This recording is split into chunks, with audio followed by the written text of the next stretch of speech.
My name is Lisa, and in just a few weeks, I'm going to be a mom for the very first time. I still remember the moment I saw the 2 pink lines. My heart was pounding, my hands were shaking, and I stood there in the bathroom staring at that tiny test, knowing that everything in my life had just changed. And honestly, I was scared, but I was also excited. Like, deep down, I felt this quiet kind of joy, like something really beautiful was about to begin.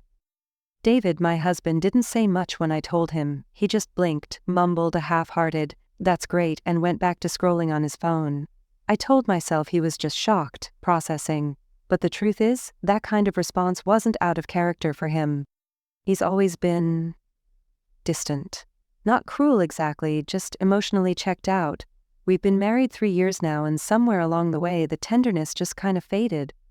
David works a white-collar job and gets weekends off, but he doesn't spend them with me. Every Saturday and Sunday, without fail, he goes back to his parents' house. There's never a reason. No birthday, no emergency, nothing like that. He just goes, says it's relaxing, says he feels more at ease over there. At first I tried not to let it bother me. I figured it's good he's close with his family. But when you're the one being left behind every single weekend, and especially now, carrying his child, it starts to wear on you. Lately, my days have all started to look the same. I wake up early, make breakfast, and see David off to work. After that, I clean, do the laundry, maybe head out for groceries.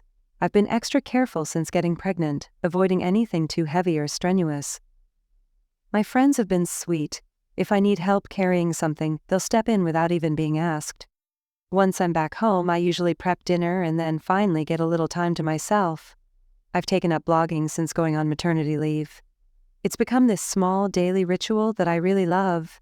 I take photos of simple things, the sky when it's especially blue, flowers in the garden, a cup of tea by the window, and I write about them. Nothing deep, just quiet moments that help me feel a little more grounded. People leave comments sometimes, old friends, even a few strangers who stumbled across my posts, and those little messages, they make me feel a bit more connected to the world. Still, I can't help but wonder sometimes, is this how it's supposed to feel? Marriage, I mean. Should it be this lonely? Shouldn't your partner want to be there for you, especially during something as big as bringing a child into the world? Some nights I'll be folding tiny baby clothes or rubbing cocoa butter on my belly, and I'll just sit there, wondering if I'm doing something wrong, if maybe I'm asking too much. But then I'll feel a little kick from the baby, or read a kind comment on my blog, and I'll remind myself, I'm not alone. Not really. There's love in my life, just maybe not where I thought it would come from. Have you ever felt unseen in a relationship? Like you're pouring so much of yourself in, but it's like you're invisible to the person who's supposed to see you the most? If you have, you're not alone. And if you feel like sharing, I'd really love to hear your story in the comments. Sometimes, just putting it into words can help. It was just another evening. I was in the kitchen, shaping hamburger patties and thinking about what side dishes might go well, when I heard the front door open. David was home. He didn't say a word as he came in, just tossed his bag and jacket carelessly onto the couch like he always did. I walked over, picked them up, and hung them neatly on the coat rack. "Welcome back," I said, trying to sound cheerful. "I made hamburgers for dinner." "I'm going to take a bath," he replied without even looking at me. 3 years of marriage, and that was still the kind of greeting I got most nights. It wasn't like I expected fireworks, but some kind of warmth would have been nice. Sometimes I wondered if we were just 2 people living under the same roof out of habit. After he came back out in his pajamas, I handed him a glass of iced tea. He took it, looked toward the bar cart, then frowned. "Where's the beer?" I blinked. "Oh, I'm sorry, I forgot to buy it today. I'll get some tomorrow." His expression darkened instantly. "Seriously? Go to the convenience store now." I paused, not sure I'd heard him right. "You want me to go now? It's late and my belly's gotten really heavy lately." "If you wanted to avoid this, you should have remembered in the first place," he snapped. "Just because you're pregnant doesn't mean you get special treatment. My mom always said moving around is good for your health." I felt my chest tighten, that sharp tone, that careless dismissal. I knew from experience that arguing with him wouldn't go anywhere. He didn't calm down easily once he got going, so, against every instinct in my body, I grabbed my purse and waddled out the door. The cool night air brushed my skin as I walked slowly toward the convenience store. Each step felt like a small rebellion, a quiet reminder that I was doing this for the sake of peace, even if that peace came at my own expense. That's when I heard a familiar voice. "Lisa?" "Good evening." I looked up and saw Sarah, my neighbor, smiling at me. Just her being there made me feel a little less alone. "Hi, Sarah. Yeah, I forgot to pick up something." She held up a bottle of sauce in her hand. "Same here. Dinner emergency," I laughed, but it came out sounding tired. "My husband wanted beer. I forgot to get it, so he sent me out." Her smile faded just slightly. "Sent you? You're this far along, Lisa? He couldn't go himself?" "I said the same thing," I replied, trying to brush it off, but it didn't land. She didn't press, but I saw the worry behind her eyes. We walked together for a while, chatting about small things, and just for that moment I didn't feel so invisible. When we reached the crosswalk, she gave me a gentle pat on the arm. "Take care of yourself, okay?" Back home, I found David sprawled on the sofa watching TV. The dinner plates were still on the table, completely untouched. "What took you so long? You were dawdling, huh? Give me the beer." He didn't even glance at me. I handed him the bottle quietly, then walked into the kitchen and started cleaning up alone. Every time he talked to me like that, something inside me cracked a little more. I wanted to ask him how he could be so cold. I wanted to yell, but I was too tired of shouting into a void. Later that night, I ate the cold dinner I'd made, took a long bath, and crawled into bed. David didn't say goodnight. He never really did. The next morning, he acted like everything was fine, like nothing had happened. "Why are you making that face so early? Don't take your mood out on me. Be a little more considerate. I have to go to work now. You know the importance of appreciation, right?" That word, appreciation. It stuck with me. I wanted to throw it back at him, scream that it applied to him more than anyone, but instead I just stood there, silent, watching him walk out the door. Ere he left, I moved through the day like a ghost, cleaning, shopping, cooking, all while trying to quiet this ache in my chest. I thought maybe dinner would go smoother that night. I kept it simple since he said he'd be out, and I sat down to eat alone. But halfway through my first bite, I heard the front door open. "I'm back." "Oh, you said you weren't eating tonight?" "Yeah, plans changed. I'm hungry."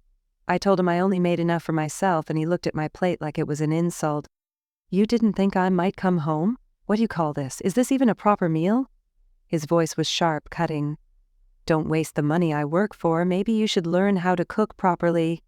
From my mom. That comparison again, always his mother. As if I could never be enough. He shoved the plate aside and said coldly, "Forget it. You forgot the beer yesterday. Now you didn't even make dinner. I'm going to my parents' place." Then he slammed the door behind him and disappeared into the night. And the strangest thing? As I stood there alone in that quiet house, I felt relief. The next morning the house felt unusually still. David hadn't come home and I didn't bother reaching out. I wasn't angry, just empty. But as the hours passed, I started thinking about dinner. Maybe if I tried a little harder, if I made something special, maybe he'd see the effort, maybe he'd say thank you. So I went out and bought his favorite ingredients, picked up the exact beer he liked. I spent the afternoon slowly preparing everything, making sure each dish looked just right. I even folded the napkins the way his mother used to, thinking maybe that would mean something to him. When I looked at the table, it almost felt like a celebration. The lighting was soft, the plates were warm, and for a moment, I let myself imagine him walking through the door, smiling, telling me it smelled amazing. I let myself hope. I waited. An hour passed. Then 2. The food sat untouched, growing cold. I texted him, then called. No response. By the time the clock struck midnight, I was pacing near the entrance, my phone clenched in my hand. I kept telling myself he was just late, maybe something came up, but when he finally came through the door, he was drunk, stumbling, slurring, his shirt half untucked. "I'm home," he mumbled, hiccuping. I rushed toward him. "David, what happened? Are you okay?" "Too loud," he snapped, waving me off. "Go away." I reached out to steady him, but he jerked away from me violently. "Don't touch me. Don't come near me with that ugly face. To think you're my wife." And just like that, he collapsed onto the floor. Right there, passed out, half in the hallway, half in the dining room. I stood there, frozen. Those words hung in the air like smoke. ugly face. I looked down at my hands, still holding a towel I'd grabbed in case he needed help, and for the first time in a long time, I didn't cry. I quietly turned off the lights in the dining room, warmed up one plate of food, and ate in silence. The house was quiet, except for his occasional snore from the floor. That night, I didn't tuck him in. I didn't fetch him a blanket. I just let him lie there. The next morning I found him still sprawled on the floor. When he woke up rubbing his head, he looked around groggily. My head. I drank too much, he muttered. Why'd you leave me there? I stared at him, my voice flat. You chose to lie there. Aren't you my wife? At least take care of me when I'm drunk, he snapped. It was always like this. Everything was my fault. I told him I'd made a special meal, that I'd called, that I'd waited. He shrugged. My drinking party got pushed to last night. Do I have to report everything? You know how hard it is to answer your phone when you're out with people. Each word chipped away at something inside me. I felt something shift. Not break, just shift. I stopped expecting things from him, stopped hoping he'd care, not because I didn't want love, but because I was tired of hurting when it didn't come. So I smiled, nodded, and went about the day like everything was fine. But inside I was pulling away, quietly, slowly. I didn't scream or cry or throw things. That's not how people fall out of love. It's quieter than that. It's standing in the kitchen watching a pot boil and realizing you no longer care what he thinks of your cooking. It's sitting on the edge of the bed, rubbing your swollen belly and knowing that the love you have for this baby, this tiny life inside you, is bigger and stronger than anything he could ever give or take from you.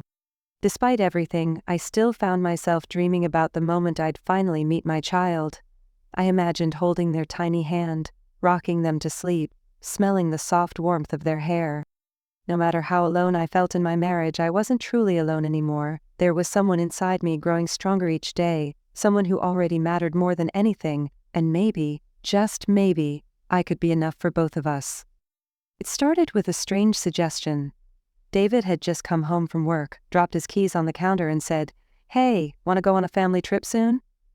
I looked up from folding baby clothes. "A trip? Now?" "Yeah," he said casually. "My mom and dad want to come too." My heart sank a little. His parents? Again? "David, I'm due next week. Don't you think it's a bit risky to travel right now?" He rolled his eyes. "How many times do I have to tell you just because you're pregnant doesn't mean you're sick? My parents are thoughtfully inviting us. It's already decided. 2 nights, 3 days, we leave next week." It wasn't a question. It was a command. I tried to reason with him. I even talked to a close friend the next day. Told her everything. She was immediately concerned. "That's too much," she said. "You should put your foot down." I thought about it, I really did. But then the day of the trip arrived faster than I expected. I wasn't feeling well, my back was aching, and I'd barely slept. I told David I didn't think it was a good idea. "I just need to rest today," I said gently. "I'm worried about the baby." He didn't even blink. "You'll be fine. You can rest in the car. Now grab your bag. We're heading to my parents' house first."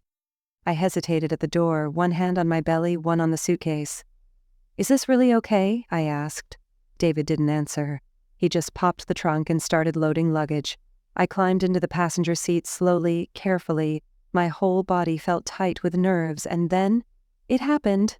A warm rush, a wetness spreading under me. I looked down and froze. "David," I said, panic rising in my voice, "I think my water just broke. Please, we need to go to the hospital right now." He stared at me like I'd just said something completely inconvenient.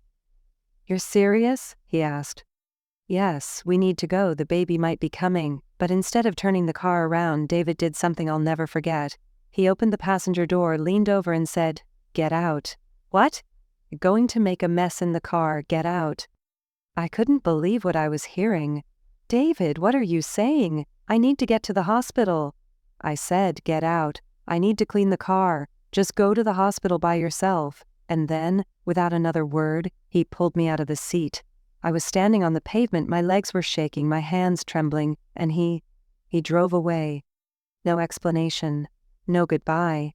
Just the sound of his tires pulling out of the driveway and disappearing down the street. I was too stunned to move. My breaths were short and fast, like I couldn't get enough air. I pulled out my phone with shaking hands and called for an ambulance, my voice barely steady. That's when I heard someone calling my name. Lisa! Lisa! It was Sarah. Hell rushed over, took one look at me, and immediately understood. Oh my God, your water broke, didn't it? I nodded, tears spilling down my face. Don't worry, she said gently, wrapping an arm around me. I've got you. We'll get you to the hospital. She didn't hesitate, not for 1 second. She pulled out her phone, called for a special maternity taxi service, and stayed right beside me the whole time. She kept her voice calm and soothing, even as I started to wince with the first pangs of labor. She helped me into the car like I was family, held my hand when I felt like I might pass out. I couldn't stop crying, not just from the pain, but from the shock, the betrayal. I had never felt so abandoned, but at the same time I had never felt more held. Sarah's presence was this quiet strength I didn't even know I needed. She stayed with me until we arrived at the hospital. She made sure the nurses knew what was happening. She held my hand while they prepped me, and when my parents arrived, faces pale and full of worry, Sarah stayed long enough to tell them everything. She didn't sugarcoat it. She looked them in the eyes and said, "There's something I need to talk to you about." Even as I was being wheeled to the delivery room, her voice followed me down the hall, steady and calm. In that moment, between the sharp contractions and the rising fear, I made a vow. I would never let David hurt me again. Not with his words, not with his absence, not with his cruelty. He would never get to take another piece of me. I was going to give birth, and I was going to raise this baby with everything I had, without him if I had to, because now I knew what it meant to be supported, to be seen, to have someone stand beside you, not because they had to, but because they chose to. And that kind of love, it changes everything. Have you ever had someone stand by you when you were at your lowest? If so, they're worth more than gold. Tell me about them below. I'd love to hear. The pain came in waves, sharp, overwhelming, and unlike anything I'd ever felt before. But through it all, I wasn't alone. My mom was holding one hand, Sarah was holding the other. My dad stood just outside the room, pacing, eyes full of worry. Every time I thought I couldn't take another breath, they reminded me that I could. And finally, after what felt like hours lost in time, I heard the first cry. That tiny, beautiful sound cut through everything, the pain, the fear, the memories. A nurse placed my baby on my chest. I looked down at this little life, still pink and squirming, and felt something unlock in me, something fierce and tender all at once. Tears streamed down my cheeks as I whispered, "Hey there, little one. I'm here." I was exhausted, completely spent, but I'd never felt more alive. Later, after they cleaned the baby and took him for a few initial tests, I was moved to a private room. I drifted in and out of sleep, every inch of me aching. But there was peace in the room, a calm I hadn't felt in a very long time. When I finally opened my eyes fully, I saw my parents sitting beside me. My mom reached out, gently brushing the hair from my face. "You okay, sweetheart?"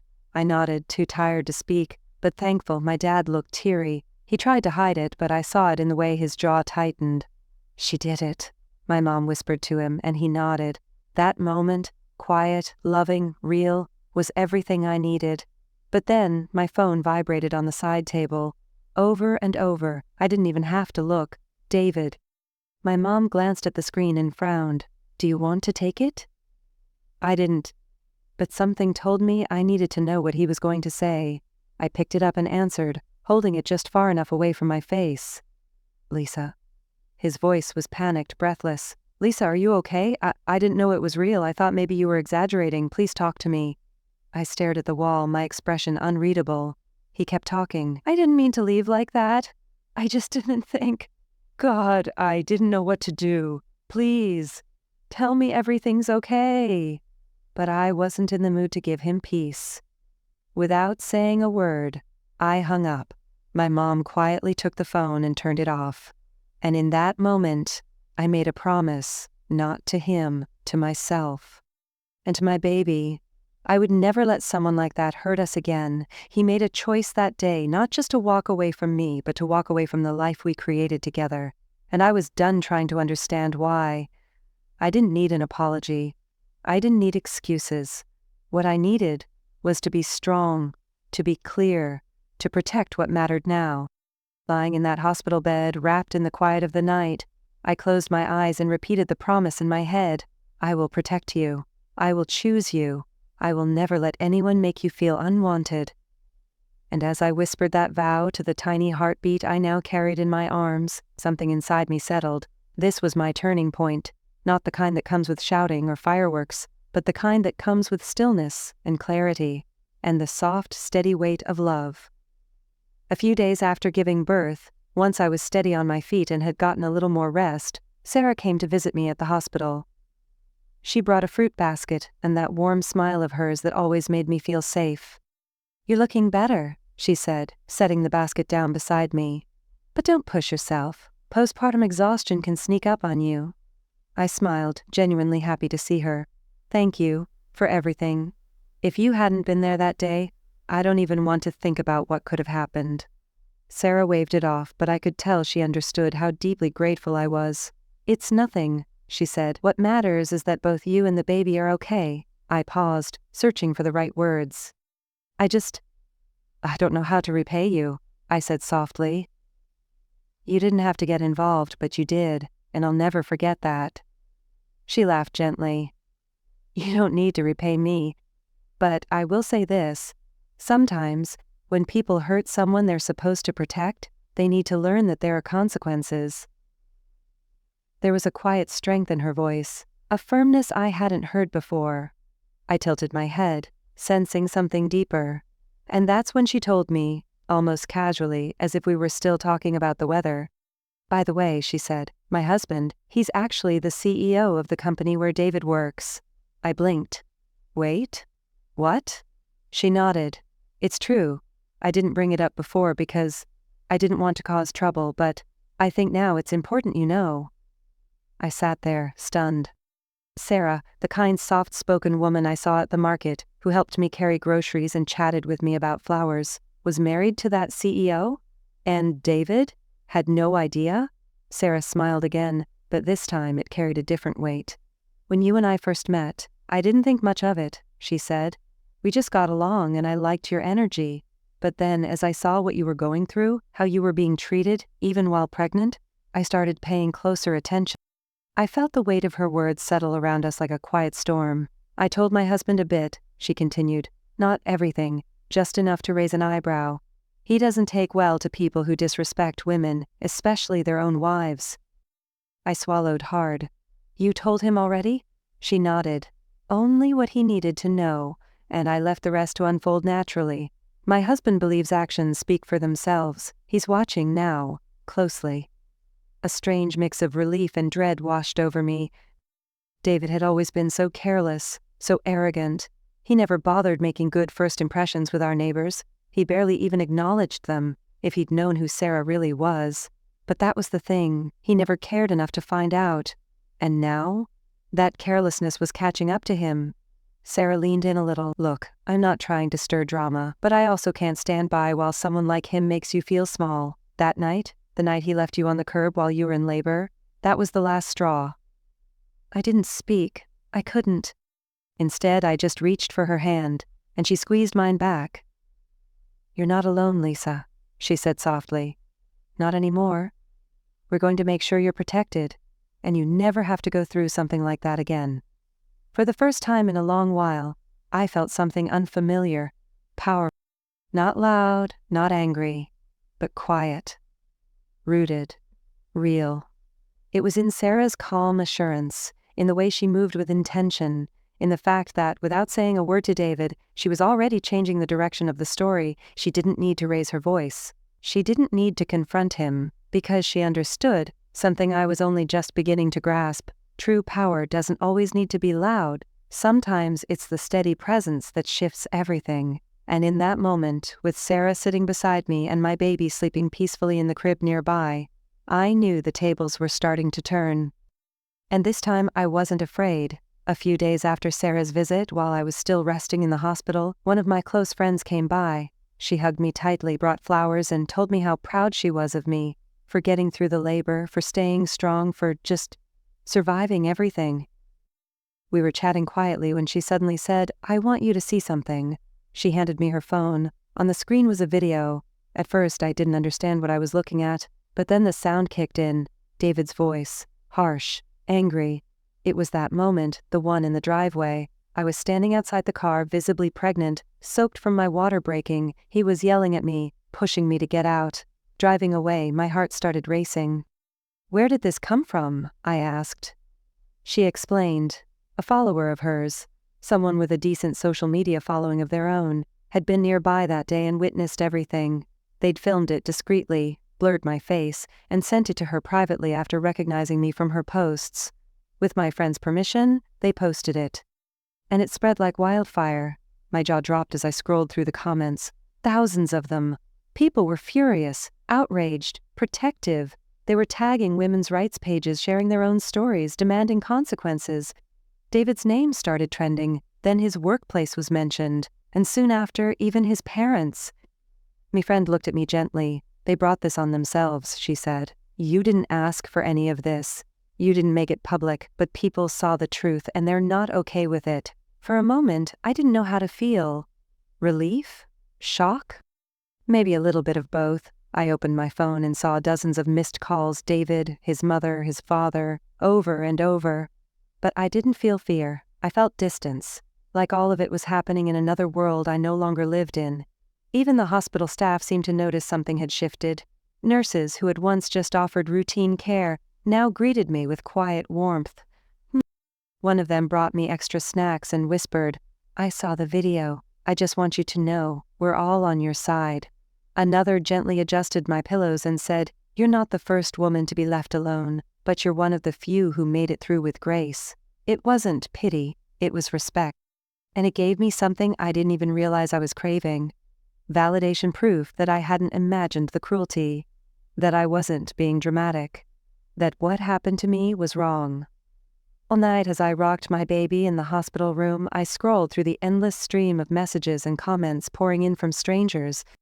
Some shared their own painful stories, others just wanted to offer encouragement. One woman wrote, "I saw your strength in that video. You didn't even yell, you just stood there, shocked, trying to hold yourself together. That kind of strength, it stays with people." I reread that comment more times than I can count, because the truth was I had been trying to hold myself together, and now it felt like the world was finally seeing that effort. The pressure on David mounted quickly. A friend of his confronted him about the video and he reportedly said, "I had a prior travel commitment with my parents. It wasn't that serious." That quote got posted too, and it only made things worse. The backlash wasn't just online anymore, it was local. Neighbors started whispering, people began avoiding his parents at the market. The story had spread beyond social media, it was everywhere. And suddenly, David's actions weren't just a private betrayal, they were a public disgrace. And oddly enough, I didn't have to say a word. The truth had found its way out on its own. All I had done was survive. But survival sometimes is the loudest message of all. After everything that had happened, there was one question left hanging in the air. What now? My parents and I sat around the kitchen table one quiet evening, the baby asleep in the next room. We were drained, physically, emotionally, but we knew this wasn't over, not until I was free. That's when my father suggested we speak to a lawyer. It turned out he already had someone in mind. An old friend he trusted. We met the very next day. I told him everything, from the emotional neglect to the night in the car to the viral video and the flood of missed calls. He listened carefully, no judgment, just calm, professional focus. When I finished, he leaned forward and said, "You've got a strong case. We'll take this one step at a time, but you're not doing this alone anymore." I felt something uncoil inside me, like I could finally breathe again. We reached out to David formally, offering a clean divorce. No drama, just a clear break. He refused. "I'm not signing anything," he told the lawyer over the phone. "It's a private matter, we'll fix it ourselves." The lawyer stayed cool. "From this point on, all communication will go through me. Lisa has made her decision." David got louder, angrier. But it didn't matter, I had already decided, and this time I wasn't backing down. A few nights later my phone lit up again. It was David. Against my better judgment I answered, but only because I was ready. The call started with fake sweetness. "Lisa, finally. Look, I've been thinking, and I'm willing to forgive everything. Just come home. We can be a couple again. The house is a mess, I'm under so much stress, everyone's looking at me like I'm a monster. This is your fault, you need to take responsibility." I let him talk, let him dig himself deeper. Then when he paused to breathe, I said calmly, "Just so you know, This call is being recorded. Silence, then panic. Wait, what? You're recording me? That's not fair. I was joking. Come on, don't do this. I need you. We loved each other, right? I hung up without another word. The next morning, I handed the audio file to my lawyer. He listened, shaking his head. He just gave us more than we needed. Then he smiled slightly. I think now's a good time to let Sarah's husband know. And that was the moment the final piece fell into place. Up until then, Sarah's husband, the CEO of David's company, had stayed out of it. But with everything laid bare, he stepped in. David was summoned to an internal review. He never saw it coming. The company had strict values around ethics and family, and David had embarrassed them. Publicly, repeatedly. The decision came down swiftly. He was terminated. Effective immediately, no payout, no references, nothing. News spread fast. David's professional reputation was scorched. He struggled to find new work. And the little stability he clung to began slipping through his fingers. That man who once barked orders at me from a couch couldn't even hold on to a part-time job. I didn't gloat. I didn't send a message. I just let the silence speak for itself. Taking him to court was no longer necessary. His world had already crumbled. I was free. Not just legally, but emotionally, mentally. I had taken back my voice, my choices, my future. And for the first time in a long time, I wasn't scared anymore. It was a quiet afternoon when Lisa came by with her baby in her arms and her parents by her side. Sarah opened the door, and for a moment no one spoke. It was all in their eyes, the gratitude, the forgiveness, the shared understanding of everything they'd been through. Lisa stepped forward and wrapped Sarah in a hug, gentle but full of emotion. She whispered a thank you that said more than words ever could. Behind her, her mom dabbed at her eyes, and her dad offered Sarah a hand, then pulled her into a warm, fatherly embrace. Inside, laughter slowly replaced the silence. The baby cooed as Sarah held him for the first time, brushing her fingers across his cheek like she was holding something impossibly fragile and impossibly precious. He looked up at her with wide eyes, and in that gaze there was no past, only wonder. Over time, their visits became more frequent. What started as occasional check-ins turned into weekend dinners, phone calls that stretched late into the night, and holidays spent together. Their families, once strangers divided by tragedy, became something new, something whole. Sarah's home, once quiet and still, began to echo with the sounds of life again. Toys scattered the living room, the scent of shared meals lingered in the air. There was laughter, the kind that comes from people who've been through the worst and somehow found each other on the other side. And somewhere in the middle of all that healing, Sarah's son and Lisa found a quiet connection of their own. It wasn't loud or rushed, just a steady, gentle presence that grew stronger each time they spoke, each time their paths crossed. He'd make her laugh when she was tired. She'd bring out the softness in him that had been buried under years of silence. It wasn't love, not yet. But it was the kind of bond that knew how to wait, that understood timing, that carried the promise of something more if they wanted it. None of them ever forgot what came before. The pain didn't vanish, but it changed. It softened, turned into something they could carry without it breaking them. And in its place, something unexpected took root. Resilience, connection, the quiet joy of starting over. Sarah would sometimes sit on the porch, watching Lisa chase after the baby while her son helped set the table inside. She'd smile, the kind of smile that comes from deep inside. Not because everything was perfect, but because she finally believed it didn't have to be. Relume the wreckage, they'd built something real. Not the life they imagined, but maybe, just maybe, something better.